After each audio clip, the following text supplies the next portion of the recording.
मेरे प्यारे बच्चों, स्वागत है आप सभी का आपके अपने YouTube channel RK BA classes में। मैं अंजलि मैम। जैसा कि हम बात कर रहे थे, अपने पिछले लेक्चर में बात की थी हमने हड़प्पा सभ्यता के बारे में। हम बात कर रहे हैं हड़प्पा सभ्यता कह लीजिए या फिर आप कह लीजिए सिंधु घाटी सभ्यता, इसके बारे में हम बात कर रहे हैं अभी के लेक्चरों में। तो हड़प्पा सभ्यता के कई लेक्चर मैंने आपको दे दिए हैं, कई सारे वीडियो, जैसे उसका उद्भव कैसे हुआ, उसकी खोज किसने की, फिर उसके बाद उसमें कौन कौन सी सामग्री, कौन कौन से स्थल प्राप्त हुए हैं आपके, इस तरीके के काफ़ी वीडियो, उसकी क्या विशेषताएं रही हैं, इस तरह के काफ़ी वीडियो मैंने आपको प्रोवाइड करा दिया है और आपने देखा होगा आई होप उस वीडियो को, और मैं आशा करती हूँ कि आपको वो समझ भी आ रहा होगा। तो आज के लेक्चर में हम जो बात करने वाले हैं वो हम मिली स्थान, मतलब हड़प्पा से मिले स्थान में, जिसमें हमने पिछली बार हड़प्पा के बारे में पढ़ा था, सिंधु घाटी सभ्यता में हड़प्पा के बारे में।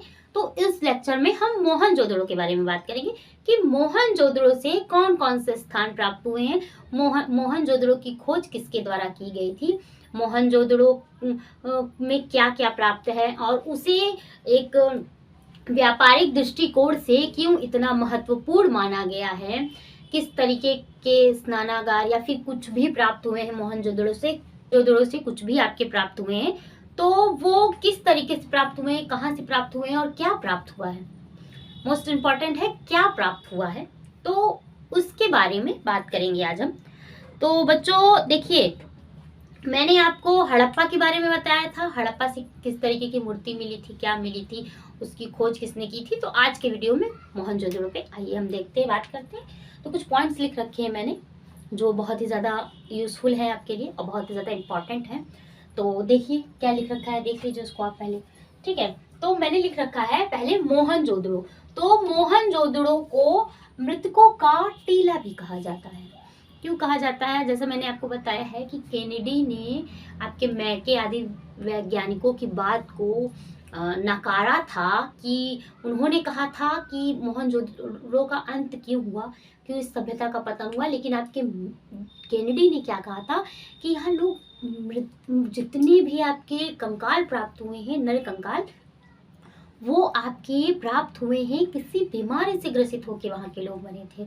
इतने सारे कंकाल मिले हैं, इतने सारे शव मिले हैं, इतने सारे शव के अवशेष प्राप्त हुए हैं। तो इसी मृतकों का टीला आप कह सकते हैं सिंधु घाटी सभ्यता में सबसे ज्यादा अगर आपको कंकाल प्राप्त हुए हैं तो वो मोहनजोदड़ो से ही प्राप्त हुए हैं। तो देखिए, इसको हम कह सकते हैं ऐसा क्यों हुआ है, अगर हम बात करें तो ऐसा भी हो सकता है क्योंकि उस टाइम पीरियड पे मोहनजोदड़ो एक अच्छा खासा व्यापारिक केंद्र था। मैंने आपको बताया था कि अच्छा खासा व्यापारिक केंद्र था। तो व्यापारिक केंद्र होने के कारण यहाँ पे काफी लोग आते थे, काफी व्यापारी बाहर से आते थे, यहाँ पे आते थे व्यापार करने की दृष्टि से, लेकिन वो यहाँ रुक जाते थे, यहाँ पे आके निवास करने लगते थे, रहने लगते थे। तो इससे मोहनजोदड़ो की जनसंख्या में बहुत ही ज्यादा वृद्धि होने लगी थी। ठीक है, क्या होने लगी थी? वृद्धि होने लगी थी। तो वही वृद्धि आपके मोहनजोदड़ो के पतन का भी एक समय आएगा कि कारण बनेगी। एक समय आएगा कि मोहनजोदड़ो के पतन का यही वृद्धि आपके कारण भी बनेगी, और इसके बारे में मैं आपको जब मैं हड़प्पा का पतन बताऊंगी तो मैं आपको जरूर बताऊंगी इसके बारे में। ठीक है, तो आइए देखते हैं। इसी तरीके के क्वेश्चन आपको पूछता है बच्चों कि मोहनजोदड़ो के बारे में संक्षिप्त विवरण दीजिए, या हड़प्पा के बारे में, या सिंधु घाटी सभ्यता में किस तरीके के कौन कौन से स्थल प्राप्त हुए हैं आपके, ठीक है, वहां से क्या प्राप्त हुआ है। तो इस तरीके के क्वेश्चंस बहुत ज्यादा आपको पूछता है। बीए का पेपर मैंने स्टडी किया है, मैंने देखा है काफी रिपीटेड क्वेश्चन हड़प्पा सभ्यता से पूछे गए हैं।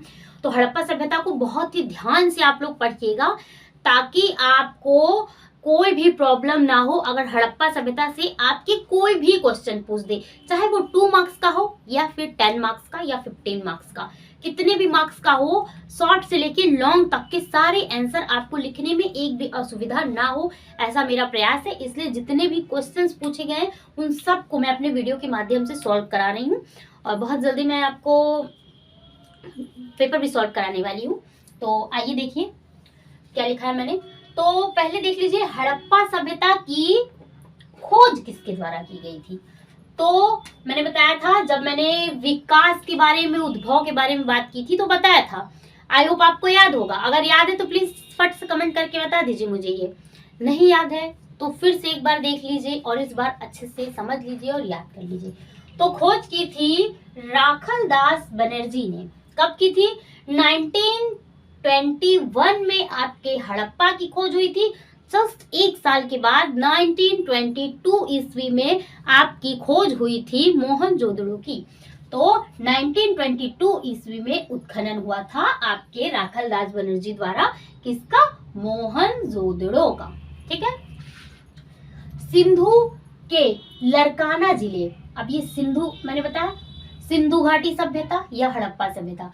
तो सिंधु घाटी सभ्यता तो सिंधु नदी के इर्द गिर्द थी, आसपास थी। तो सिंधु घाटी के लरकाना जिले है आपका। जिला क्या है? लरकाना। ये कहाँ पे इस टाइम पे है? पाकिस्तान में है आपका। सिंधु नदी के किनारे स्थित है। सिंधु नदी के किनारे स्थित है। क्या स्थित है आपका? मोहनजोदड़ो। मोहनजोदड़ो को मृतकों का टीला भी कहा जाता है, जिसका शाब्दिक अर्थ यही है। मोहनजोदड़ो का शाब्दिक अर्थ आपका है मृतकों का टीला। मैंने आपको बताया।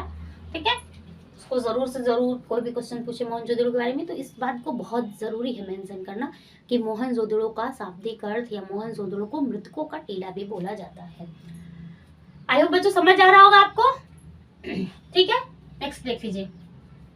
धान्य कोठार मोहनजोदड़ो की सबसे बड़ी इमारत है। धान्य कोठार मैंने आपको बताया था क्या था? ये आपका हड़प्पा में बनाया गया नगर था। ठीक है। मतलब इमारत थी एक तरीके की, जहां पे ये आपके अनाज से रिलेटेड काम करते थे या उसको संग्रहित करते थे। तो वो आपका मोहनजोदड़ो में सबसे बड़ी इमारत आपकी धान्य कोठार था। भवन निर्माण के 7 स्तर हुआ करते थे। ठीक है। भवन निर्माण के इतिहासकारों को, पुरातात्विकों को वहां से 7 स्तर प्राप्त हुए हैं। ठीक है। कहां से? मोहनजोदड़ो से। फिर नेक्स्ट देख लीजिए। सभागार प्राप्त है। सभागार प्राप्त हुआ है खोज में, जिनमें पक्की ईंटों का प्रयोग किया गया है। पक्की ईंटों का प्रयोग किया गया है। पहले पक्की ईंटों का प्रयोग करते थे, लेकिन बाद में धीरे धीरे इन्होंने अपने भवन निर्माण या किसी भी तरीके की इमारत या कुछ भी बनाने में कच्ची ईंटों का प्रयोग करना स्टार्ट कर दिया था। यह कारण आपके पतन का एक दिन कारण बनेगा। जब मैं वीडियो दूंगी मैं आपको बताऊंगी कि क्या कारण बना था। कांस्य नर्तकी की मूर्ति प्राप्त हुई है। देख लीजिए। कांस्य नर्तकी की मूर्ति प्राप्त हुई है, जो गर्दन में हार तथा बाई भुजा में चूड़ियों के अतिरिक्त पूर्ण रूप से नग्न अवस्था में है। मीन्स केवल हार और चूड़ियां पहने हुए हैं और बाकी कोई भी चीज नहीं पहनी हुई है। ठीक है। सुदृढ़ मुद्रा होने से विद्वानों ने इसे मंदिर की देवदासियों और गणिकाओं की वर्ग का प्रतिनिधि माना। पशुपति शिव की मुहर प्राप्त हुई है आपके मोहनजोदड़ो से। पशुपति शिव की हड़प्पा से आपकी शिव की शिवलिंग प्राप्त हुई है और मोहनजोदड़ो से पशुपति शिव की मुहर प्राप्त हुई है, जिसकी दाएं पे मुहर के दाएं स्थान पे हाथी और बाघ और बाएं पे गैंडा और भैंसे के चित्र हैं और नीचे 2 हिरण का चित्र अंकित है। इस तरीके की मुहर है आपकी पशुपति शिव की। ठीक है। नेक्स्ट देखते हैं। सूती कपड़े का टुकड़ा प्राप्त। क्या प्राप्त है? सूती कपड़े का टुकड़ा प्राप्त है कि मीन्स उस टाइम पीरियड पे सूती कपड़े का उपयोग किया जाता था। अनेक वस्तुओं पर इस कपड़े की छाप भी देखने को प्राप्त है कि छाप लगी हुई है अनेक वस्तुओं पे। तो इससे पता चल रहा है कि हाँ ये किसी तरीके की सूती कपड़े की साक्ष्य है। ठीक है। नेक्स्ट देखते हैं। बेल्ट प्राप्त है, जो संभवतः कमर में पहनी जाती थी। ये कह रहे हैं कि संभवतः उस समय में बेल्ट का यूज होता था, जिसे वो लोग अपनी कमर में पहनते थे। ऐसा विद्वानों का, इतिहासकारों का, पुरातात्विकों का कहना है। ठीक है। 4 से 5 कमरे वाले सामान्य मकान प्राप्त हुए हैं। ठीक है। क्या? सामान्य मकान प्राप्त हुए हैं आपके। कितने? 4 से 5 कमरे वाले। ठीक है। अब नेक्स्ट बात करेंगे हम कि इसके अलावा और क्या क्या प्राप्त हुआ है।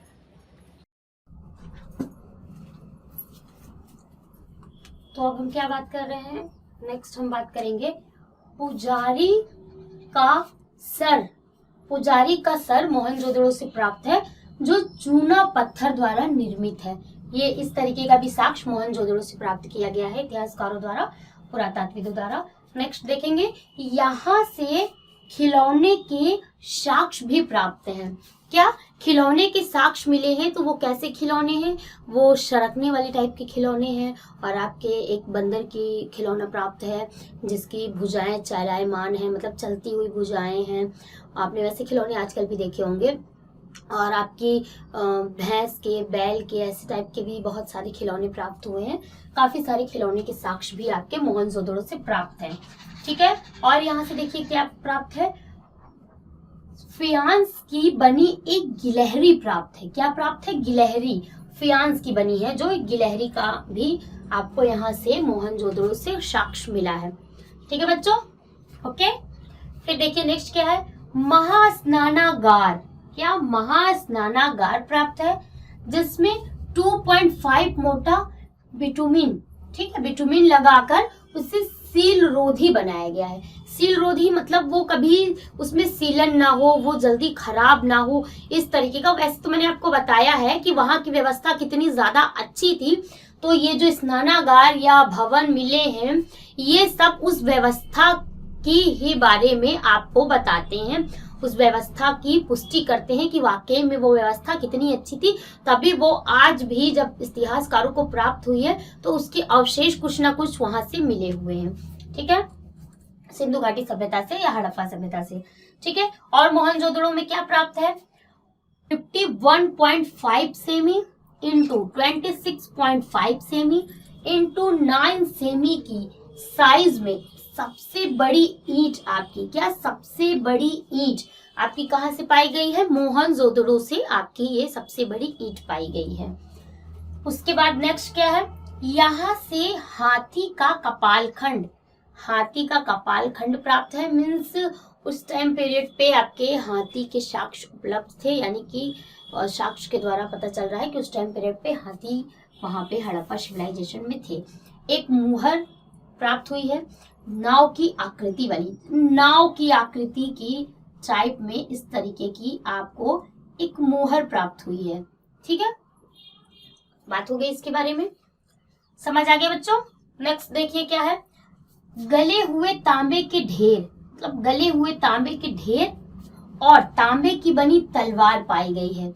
जब तांबे के ढेर गले हुए मीन्स तांबे को गला करके उस समय पे बहुत सारे औजार बनाए जाते थे, ऐसा इससे आप अनुमान लगा सकते हैं। जो वहां पे तांबे की तलवार प्राप्त है इससे।